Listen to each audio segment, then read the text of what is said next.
wish there was a microphone because I like to talk creepily into it. This is perfecting menus, paths, and breadcrumbs, which is a deceptive topic because it sounds easy. But if you should be easy, yes. And hopefully I'm going to make it easy, but I'm also going to talk about why it's difficult. If you're not into the pain, then I'll make sure I highlight the ways that it's going to be easy. My name is Jody Hamilton. I'm the CTO of Zivtech, which is in Philadelphia. I've been doing Drupal since 4.7. It's about 8 years, maybe. I'm really a Drupal generalist. So I'll get into anything from front end to DevOps to playing the sysadmin to project management to really I'm a problem solver and I'm an architect and a developer. But as a business owner, I kind of wear all the hats. So to start with the simple, what I'm really talking about are menus. So I've added a menu at the top. Paths. Now I also added a side menu. I'll get to that in a minute. But I actually have a fake little browser URL bar for my path because I use deck.js for my slides, which actually makes hideous paths. So I'm pretending that I have awesome paths, like I think we should have. And then breadcrumbs, which are right here. And so you should see a certain harmony throughout this presentation of what's going on with the menus, the paths, and the breadcrumbs. So you can kind of keep a look at them the whole time. So I'm going to first talk about menus, then paths, then breadcrumbs. So menus, I don't like the name menu. Menu sounds like you're in a restaurant and you're picking things off of a list.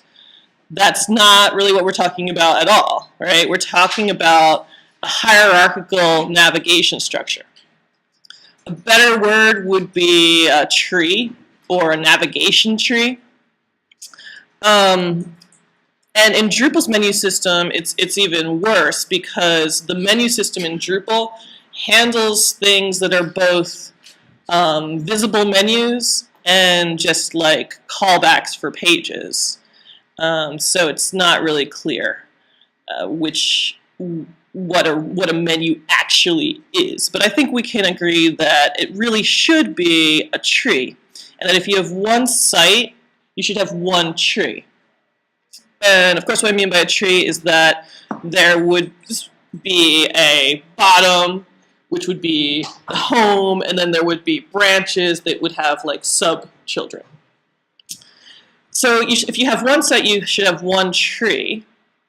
And for every page on your site, it should be in one place in the tree. So far, this sounds like it's going to be pretty simple. It should be simple. I think actually a better metaphor than a tree is actually a directory system. And there's a reason that's a great metaphor, because it's not just a metaphor. These websites used to be made, and some people still make them, as files that go into directories. And so we still use that metaphor in a system like Drupal that doesn't actually have directories of files. But it actually makes a lot of sense, because when you look for files inside of directories, you expect your file to be in one place inside of the directory, and you expect if you go high up enough that there's a single directory. So everything, in your file system is one tree, and everything's in one place. It's very simple. And so in Drupal, even though we don't actually have any real structure like that, we want to create a structure like that, because that is a way that people can understand how to find things, and it makes a lot of sense. Okay, so Oops.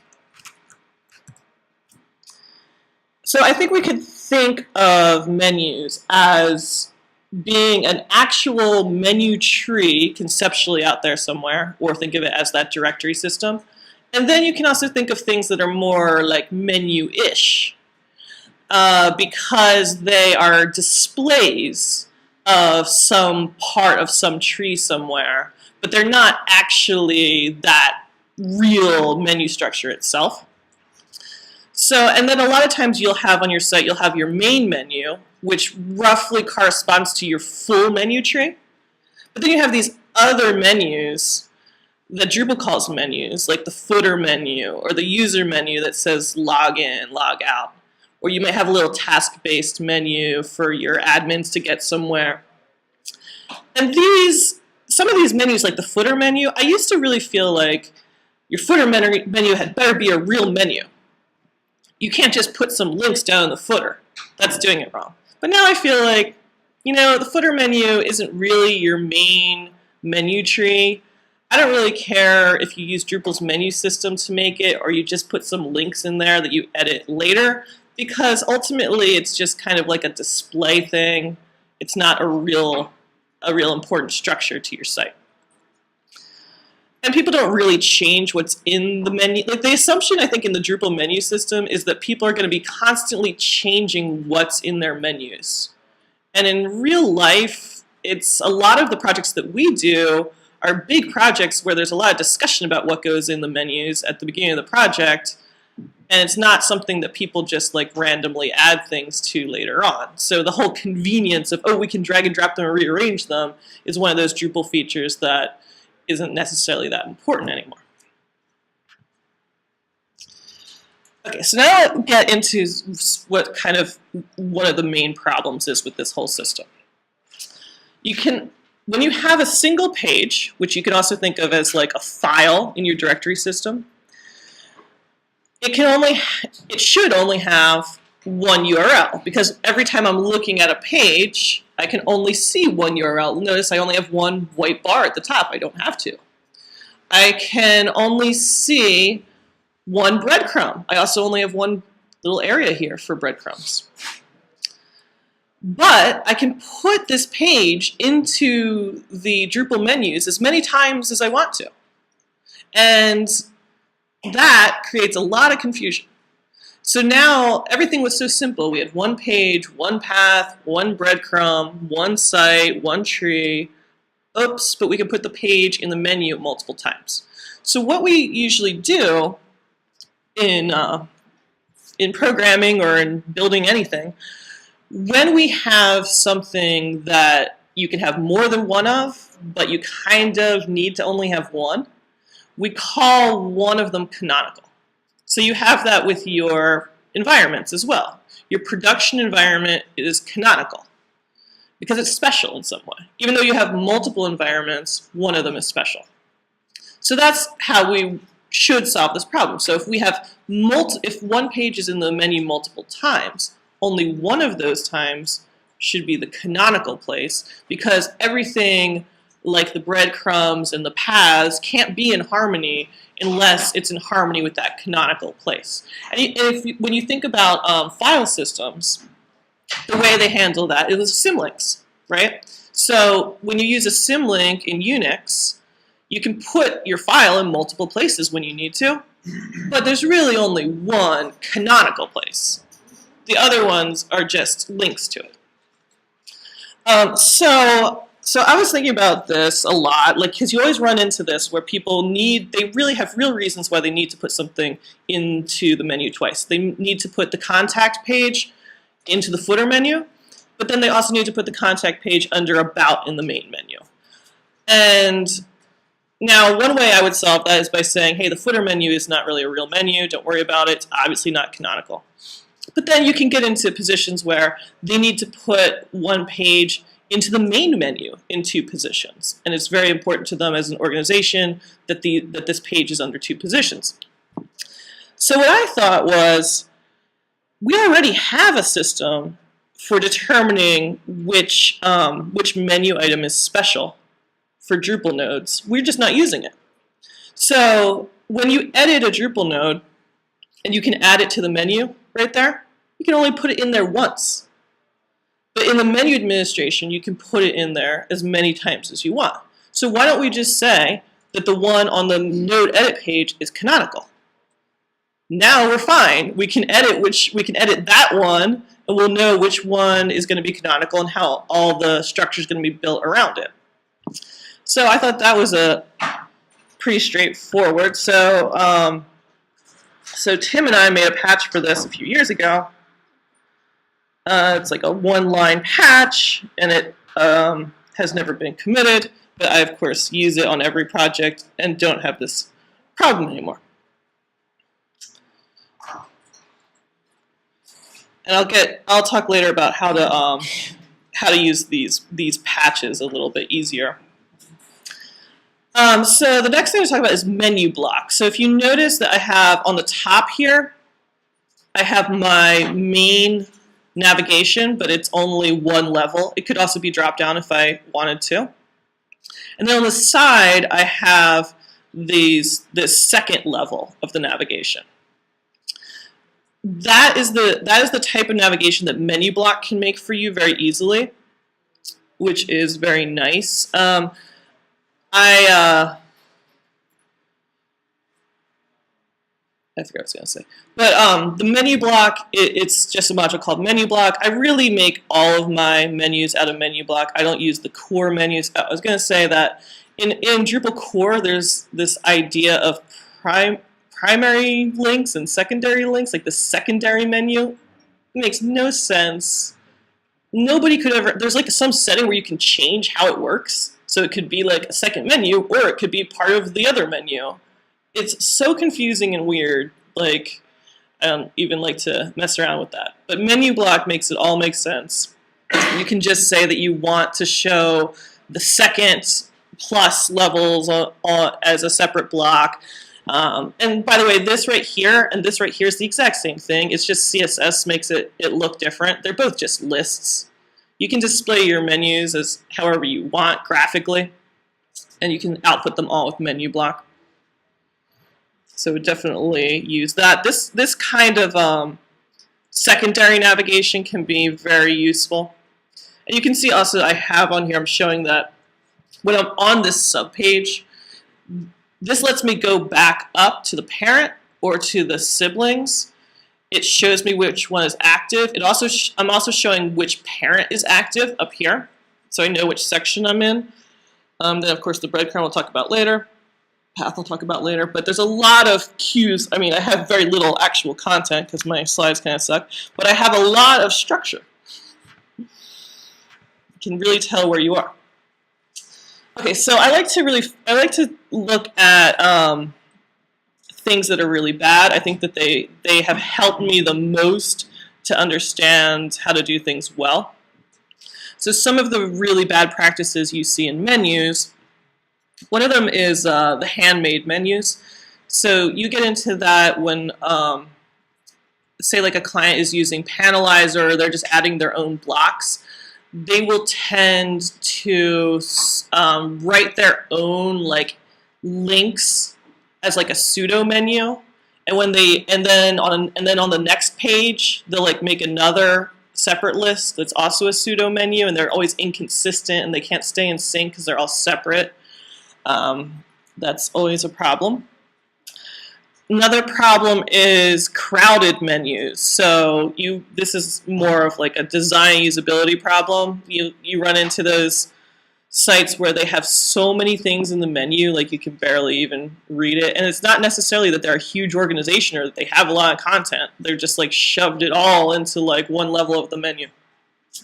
And another problem is too many menus, where they have a main menu, then they have a side menu, but it's not like, they're not related. They're just like a whole other list of links. And then they have like a footer menu, and then if you go to some other section, then there's some other menu. And there's no sense that there's just one tree that you can get around. I don't use a lot of menu-related contrib modules other than menu block. I use admin menu. And menu position I sometimes use. So menu position lets you create rules for pages that are not in the menu so that they can pick up the right position. So if I had, say if I had more sub items here, but I didn't want to put every single one into the menu, but I wanted them to know they were in this section and for the right sections to appear. You can use menu position for that. And that could be good in combination with menu block because you need your menu block to show the right stuff. So you might need to set the menu position there. In terms of responsive menus, just handle that. Our front-end people just handle that with JavaScript. I think they use mean menu. So we just output a regular menu block, and then they just add some JavaScript to it that does anything special they need to do. Okay, next is paths. So, like menu, I dislike the word path because path really implies, you know what a path is. It's like a road. It's like where you went. But really, what we're talking about is addresses. My path for where I am right now is Philadelphia, Detroit, San Francisco.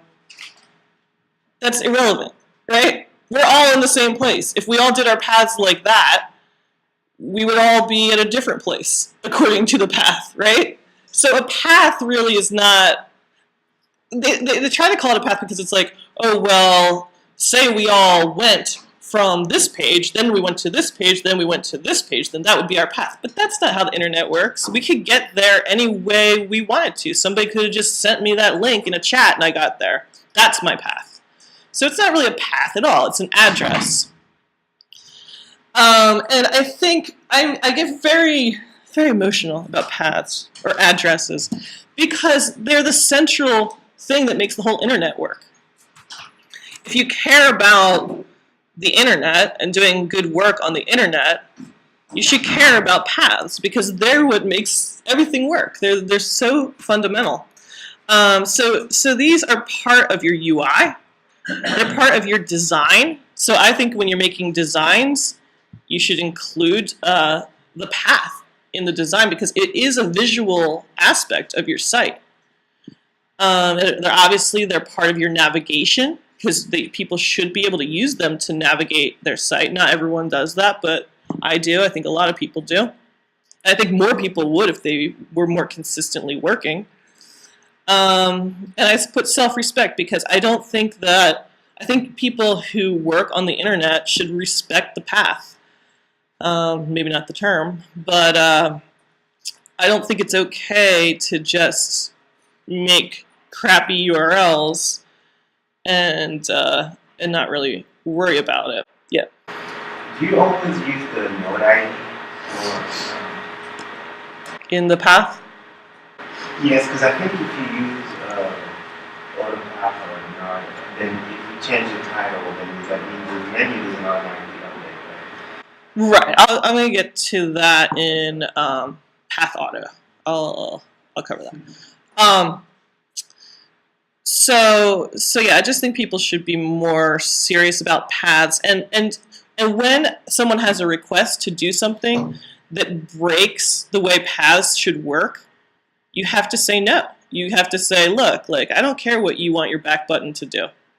Like, no, we're not adding a bunch of weird stuff into the session variable and adding some JavaScript so that when you go there, the path is this, but when you go there, the path is this, but it's the same page. No, this is not how it works. There's one address for one page, and that's how it's got to be.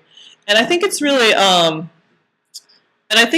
a shame that so many people don't understand URLs. I think it's hard, like we get out of touch a lot as web professionals, but I think part of the reason that I think a lot of people don't understand that a URL is a unique address, that they can copy and paste it, that they can go there later, that it should always show them that same page, although it might have been updated or whatever. And I think probably the reason that people don't understand URLs is there's so many sites that don't handle them properly. So of course they don't understand how they're supposed to work if half of the sites that they use, they don't work the same way, right? It's kind of like how so many people think that they're bad at technology because they were around in the 80s when programmable VCRs came out. These people aren't actually bad at technology. The people who made the VCRs are bad at technology. Okay, so a path should be restful. So that's another sort of like how I'm saying it doesn't matter how you got there. Paths, restful has nothing to do with resting, but it kind of does. Like it doesn't. It's not about how you got there and all the action of getting there. These paths are just always just an address. Addresses don't move. Okay, so restful is a concept used mostly for APIs on the web, and a lot of its concepts are valid for any URL, even if it's not an API. So one of the big things about RESTful API URLs is that they should be stateless. So that means it shouldn't matter how you got there. Again, not actually a path. It doesn't matter how you got there. The address should always give you the same thing. So an example of that not being the case is on any Drupal 7 site, if you go to /user, you will see your user page if you're logged in. And when someone else goes to /user, they'll see a different user page. So that's not stateless. And the problem with that is then when somebody sends you a link and is like, check out my user account, I have a problem with it, you have no idea what page they were actually looking at. And we get into that a lot in Drupal because people are logged in and we do show different things. So things are not completely stateless because there is authentication and there are different roles. But we at least want things to really just be the same page, even if there might be some different access control or some different elements on it. So in Drupal 8, I noticed that when I was researching this, when you click on user, you go to user, still says my account and it's a link to user, but when you click on user, it redirects you to user/1. So then that's more properly stateless. So that's an improvement. Hackable means that you should be able to remove part of the path and then get to a valid page. So if I remove the restful part here, I'll be at the paths page, which is good. So if you go to the page for this session, the path is session/perfect, like on the BadCamp site, it's like session/perfecting menus, paths, and breadcrumbs. But there is no page that's session. The sessions page is at sessions. And that happens all the time. So people always mess that up. You see that and I think the BadCamp site is a good site, but that's such a common mishap. When you're doing your aliases, you have to keep checking that they're hackable. Not that it's the end of the world if they're not, but it's a nice thing if they are, and it helps you. It's not just a nice, pretty thing that a few people use, but it also helps you make sure you have the rest of your structure straight. It helps you think about your structure and these relationships to keep all this stuff straight. Unique, I say, because you shouldn't have two paths for the same page, which I'll talk about a little bit more on the next slide. But one thing to keep in mind with stateless paths is someone was telling me the other day that they had an issue where they had one page, but the client insisted that it needed to have two paths, and depending on which path you were on, it might show you some other different things, like the breadcrumb might be different, or there might be some different stuff in the sidebar. Well, I would tell you that's not one page that needs two paths, that's two pages. Now, I'm not saying that you should make two nodes that are almost identical and then give them different sidebar stuff. That would be duplicating your content, which is a worse sin. But what I am saying is that you can have two pages showing one node. So for example, if you had two different, you had a bunch of bands on your site, and one band was going to play at this location, the Palace of Fine Arts, and then this other band was also going to play there. So you have this one piece of content, Palace of Fine Arts, that has the address and everything. But when you click from Miley Cyrus to Palace of Fine Arts, you want it to still show some stuff on the side about Miley Cyrus, and the path will be under Miley Cyrus. But when you go there from some other band, you want it to look different and show some different things in the sidebar. Well, what you can do is you could make a panels page that took two different contexts. One of them could be the band, and one of them could be the location. And so that would actually be dynamically showing a page that, used both of those contexts. There wouldn't be a repeating content, but your system would allow more dynamic pages that had all the right possibilities. So they would have different URLs. Okay, so canonical problems, which again I think is like the main issue with all this stuff. So we have to worry about canonical paths because Drupal allows you to have more than one path for a piece of content or a page in general. So Drupal has this URL alias system where everything, and this is what that gentleman was talking about, how everything has a system path. So node system path is node / whatever number. And then you can add an alias to it. But you can add more than one alias to these system paths. And so really what you want is for one of these aliases to be canonical if you have more than one. Because it's not good for your SEO, it's not good for your site structure, if people are like getting to the same page at more than one path. But Drupal doesn't have a system for setting one of the aliases as canonical. But again, when you edit a node, you can only put in one path there. And in order to add other aliases, you have to go to the URL alias administration. So why don't we just say that the one that's there when you edit the node will be the canonical path? That solves the whole problem because now you know where to go and edit the canonical path. We don't have to make a whole new interface or do anything. So again, there was a patch for this in core. Now this one, there's better news because this one has been fixed for Drupal 8 and this works correctly now that you can actually put a path when you edit the node and that will be the canonical path that everything will use. So if you change it, you'll know how to actually change the one that things are using. And that issue is I think it's in needs review for a backport to Drupal 7. So maybe it'll eventually be fixed in Drupal 7 as well. So there's sort of like that issue and the menu canonical issue I think are like the two tiny little things that kind of hold back this whole system from making sense in Drupal. Okay, so path auto, as he was mentioning, is the main system that is really great in Drupal.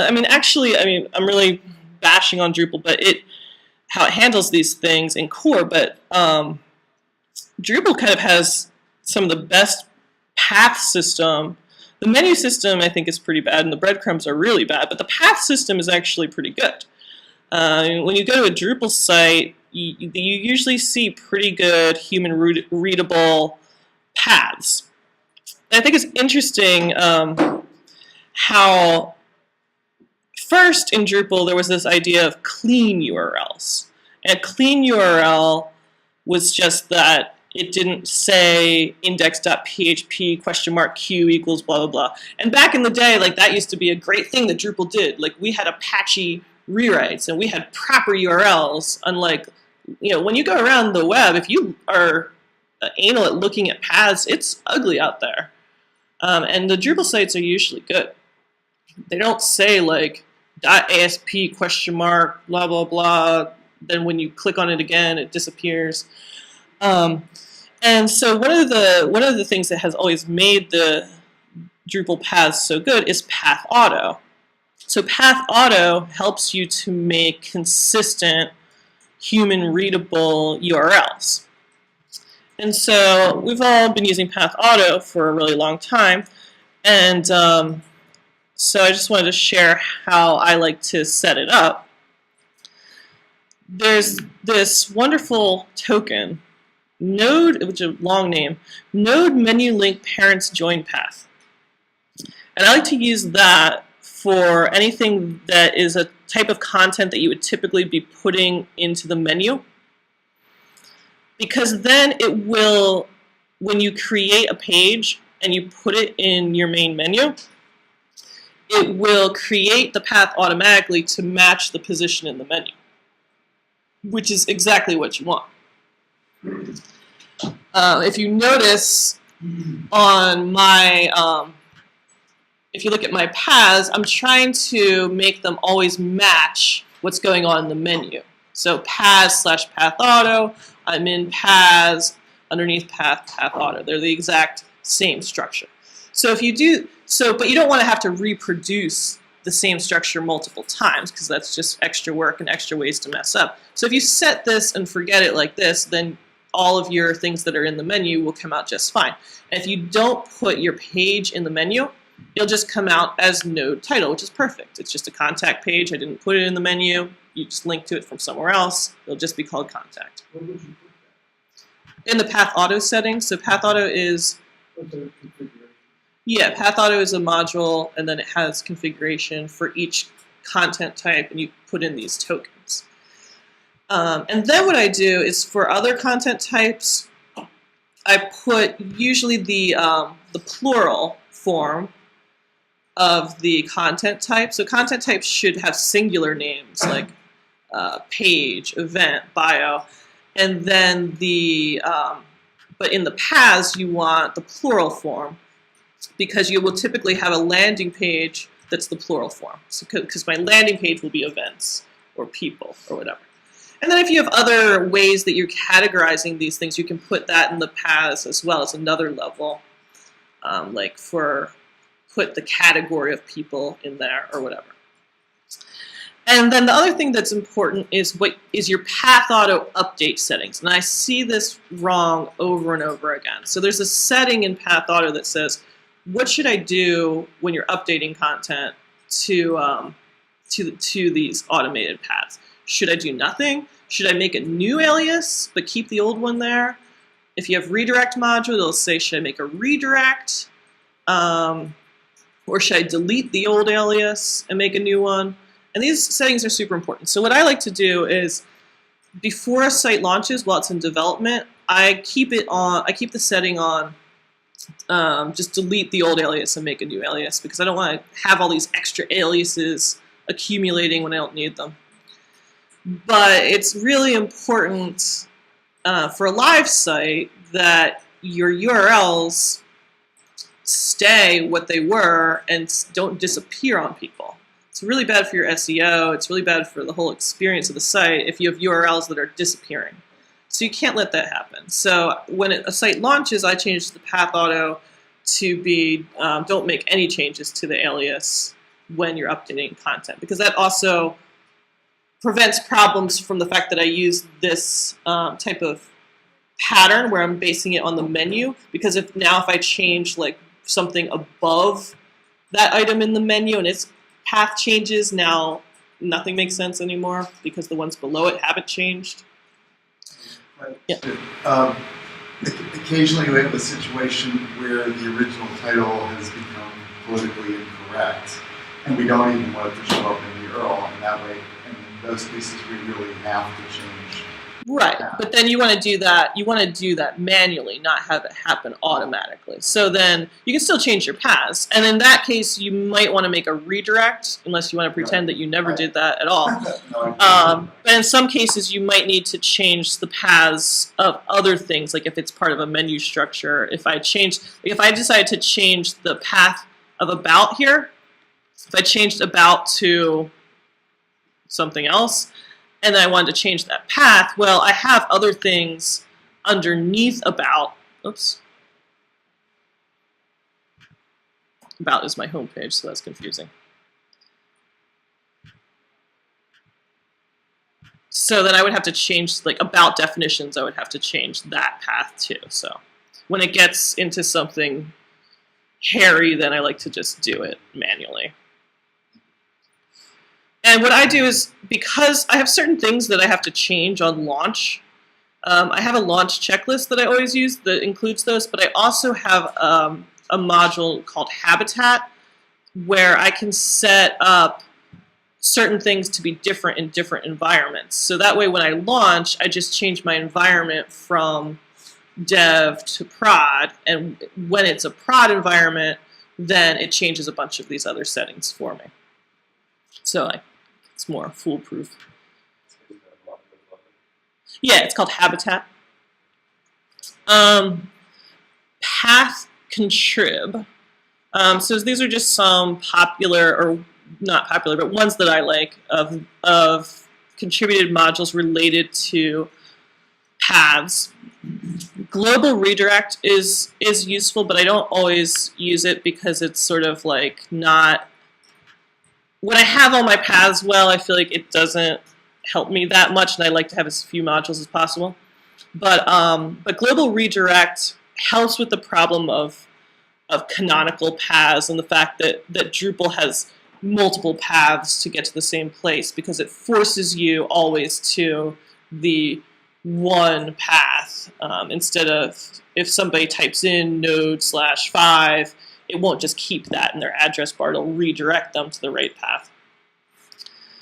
Redirect modules is really useful, especially for sites that are being migrated from some other site. You want to make sure that you're adding a redirect for every single page that was on their old site so that you can have nice, perfect paths on your new site, but they're still redirects from what those old paths were that go to the right place.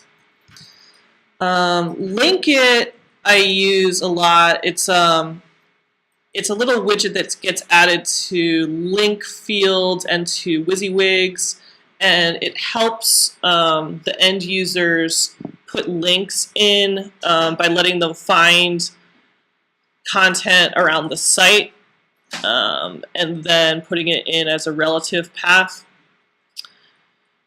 Pathologic is sort of an input filter that tries to fix URLs that your end users are adding to content. So a big problem when you're making sites is that you're working on a development environment that doesn't have the domain that you're going to have when you launch. So you try to explain to your clients, hey, you can't just copy and paste URLs from the development environment and put them in the content, because those are not going to work when we launch the site, because the domain is going to change.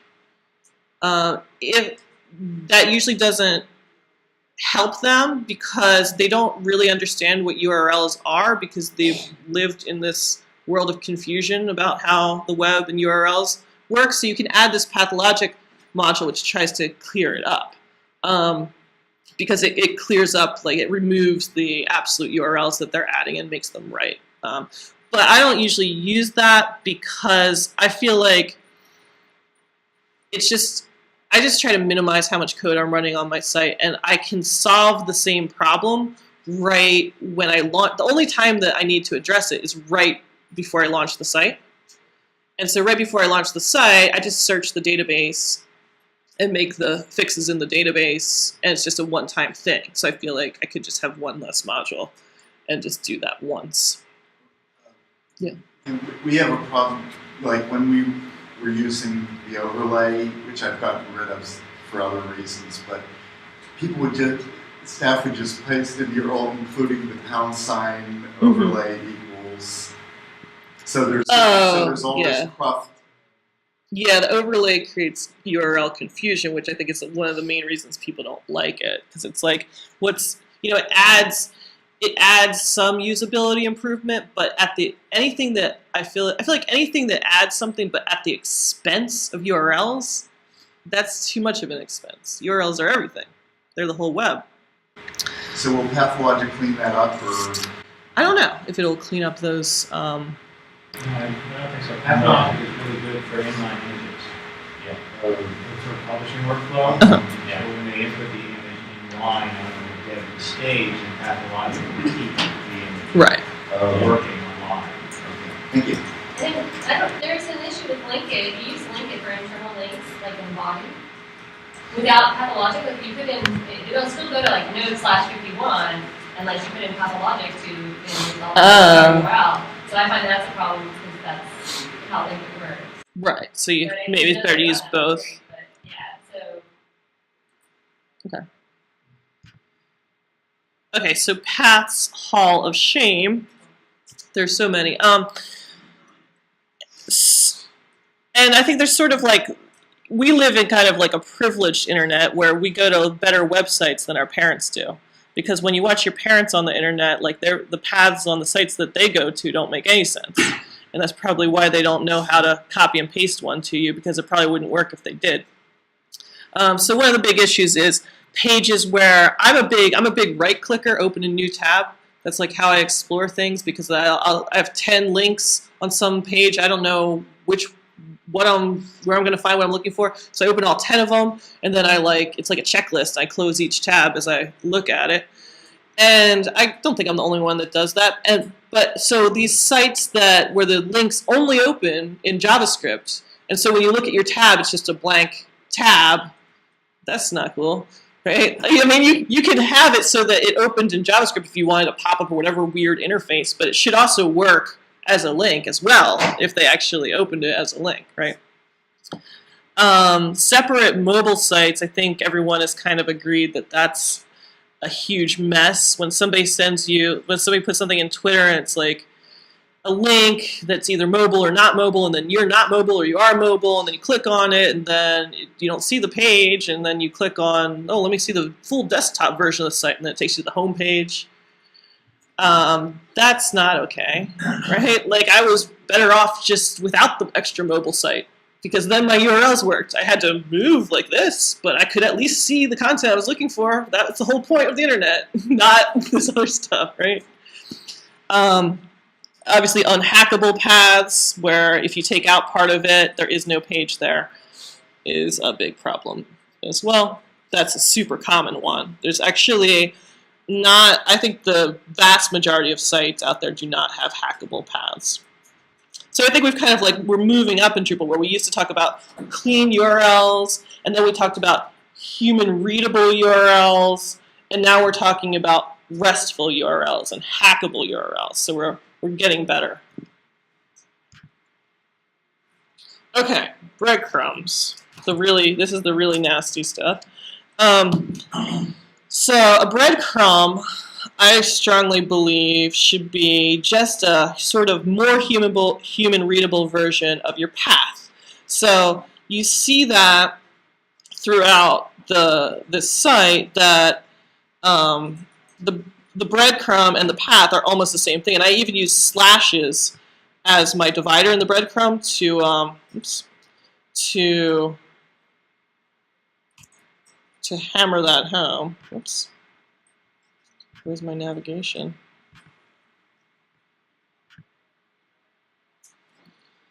Now, I think all of these, I don't like the word menu, I don't like the word path, I don't like the word breadcrumbs. I read the Hansel and Gretel story, which is, I assume, where breadcrumbs come from.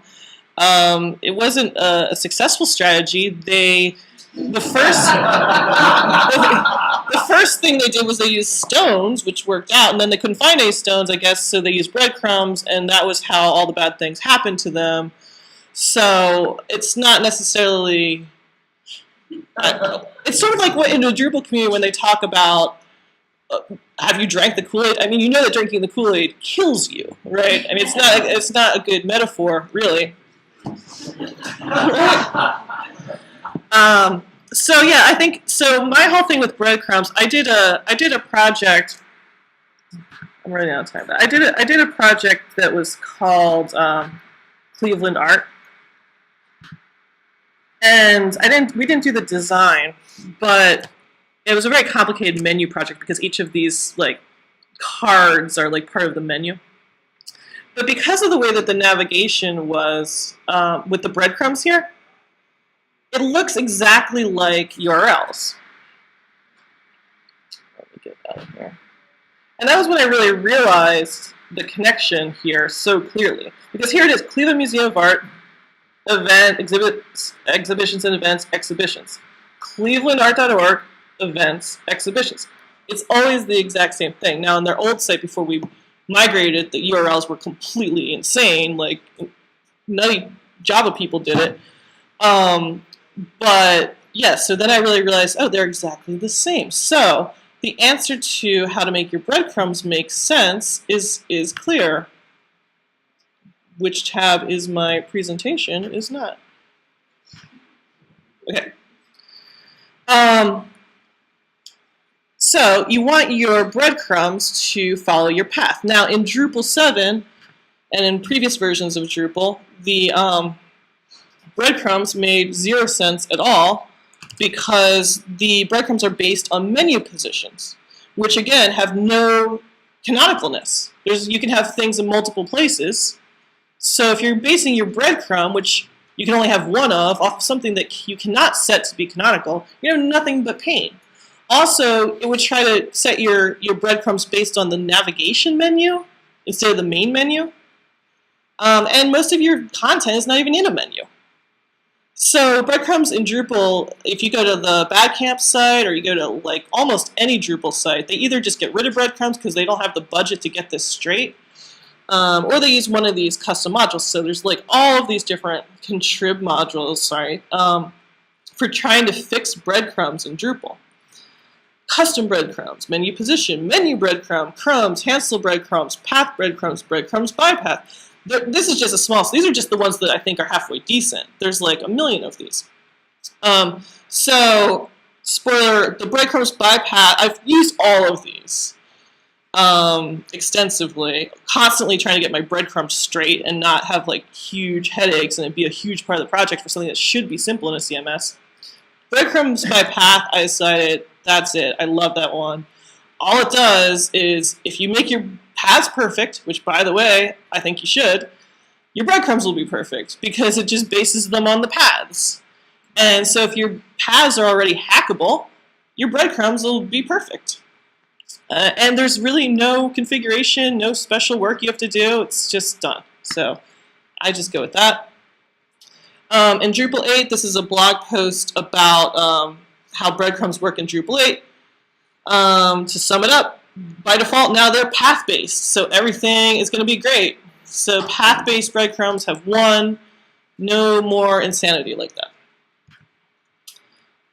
Just to pimp out Bear. Bear is a profile. It's not a true distribution, but it's a profile that I have on Drupal.org. And in Bear, I put all this stuff, like the patches that I talked about. It has good menus out of the box. It has like a responsive main navigation with menu block. It has the breadcrumbs by path set up and working right. It's sort of like, a lot of people have distributions like this. It's sort of like my version of what I think Drupal core should be. So it has a bunch of fixes and a bunch of stupid modules that have been removed. So that I don't have to like care about how slow Drupal core is or how broken the process is. I just move on. That's the whole point of open source, I think.